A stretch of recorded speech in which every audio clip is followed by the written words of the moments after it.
Papansin mo ba na naka-public naman ang post mo, pero kakaunti pa rin ang nakakakita? Baka iniisip mo, public naman ito. Bakit parang hindi lumalabas sa feed ng ibang tao? Kung nararanasan mo ito, huwag agad isipin na may problema sa account mo o na may restriction ka. Sa video na ito, pag-uusapan natin kung bakit maaaring mababa ang reach ng isang post kahit naka-public ito, at ano ang mga practical na bagay na pwede mong gawin para mas magkaroon ng pagkakataong makita at ma-engage ng tamang audience ang content mo. Part 1. Public ay hindi garantiya ng malawak na reach. Unang-una, mahalagang maintindihan ito. Ang pag-set ng post bilang public ay nangangahulugan na pwedeng makita ng mas maraming tao ang content mo. Pero hindi ibig sabihin na automatikong ipapakita ito sa napakaraming users. Ang reach ay naaapektuhan ng maraming factors, kabilang na ang engagement, relevance ng content, at kung gaano ka-interesado ang mga taong nakakakita nito. Kaya posible talagang public ang post mo pero mababa pa rin ang distribution. Part 2. Hindi lahat ng followers ay nakakakita. Isa pang dahilan ay hindi naman lahat ng followers mo ay online sa oras na nag-post ka. May ibang tao na active sa umaga, may iba naman sa gabi. May pagkakataon din na marami silang ibang content na nakikita sa kanilang feed. Kaya huwag agad husgahan ang performance ng isang post based lamang sa unang ilang minuto o oras. Bigyan din ito ng sapat na panahon para makita kung paano ito gumaganap. Part 3. Mahalaga ang unang impression. Kapag may nakakita sa post mo, mahalagang mabilis nilang maintindihan kung tungkol saan ito at kung bakit dapat nila itong panoorin o basahin. Kung mahaba agad ang intro, hindi malinaw ang topic, o walang dahilan para magpatuloy ang viewer, maaaring hindi sila magstay. Kaya subukan mong gawing malinaw ang unang bahagi ng content. Halimbawa, bakit mababa ang reach kahit public ang post mo? Heto ang 3 bagay na dapat mong tingnan. Mas malinaw ito kaysa sa mahabang intro na hindi agad sinasabi kung ano ang mapapala ng audience. Part 4. Engagement ay mahalaga. Tingnan din ang interaction sa iyong content. May comments ba? May reactions ba? May shares ba? May mga taong nanonood hanggang dulo kung video ang content? Hindi ibig sabihin na kailangan mong pilitin ang mga tao na mag-comment o mag-share. Mas maganda kung ang content mismo ay nagbibigay ng dahilan para makilahok ang audience. Halimbawa, maaari kang magtanong ng simple at relevant na question. Napansin mo rin ba na minsan mababa ang reach ng post mo? Ang mahalaga, natural at konektado ang tanong sa topic. Part 5. Content quality at relevance. Hindi rin sapat na palagi kang nagpo-post. Mas mahalaga na may value ang content para sa taong nakakakita nito. Tanungin ang sarili, may matututunan ba sila? May mapapala ba sila? May sagot ba akong ibinibigay sa isang problema?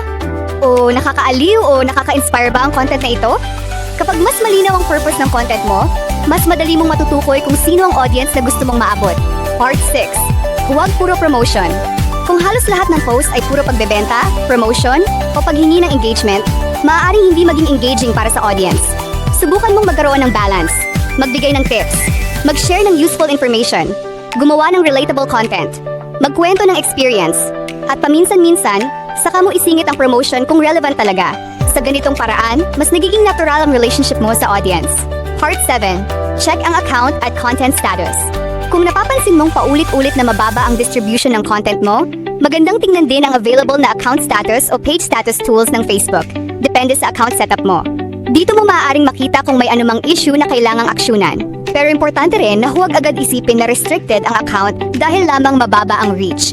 Minsan, normal fluctuation lang ito sa performance ng content. Part 8. Huwag magpanic at huwag mag-spam. Kapag mababa ang reach, iwasang paulit-ulit na i-delete at i-re-upload ang parehong content dahil lamang hindi ito agad nag-perform.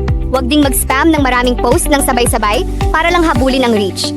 Mas magandang mag-focus sa consistent at quality content. Pagmasdan kung anong topics, formats, at presentation ang mas nagre-resonate sa audience mo. Practical tips. Kaya kung gusto mong magkaroon ng mas magandang chance na tumaas ang reach ng content mo, subukan ang mga ito. Una, gumawa ng malinaw at interesting na opening. Pangalawa, magbigay ng tunay na value. Pangatlo, alamin kung anong topics ang interesado ang audience mo. Pang-apat, gumamit ng malinaw na caption at relevant na hashtags kung naaangkop. Pang-lima, maging consistent sa paggawa ng content. At panghuli, tingnan ang insights o analytics ng iyong content para malaman kung ano ang gumagana at kung ano ang kailangan mong i-improve. Kaya tandaan, public ang post mo, pero hindi ibig sabihin na automatic itong magkakaroon ng malaking reach.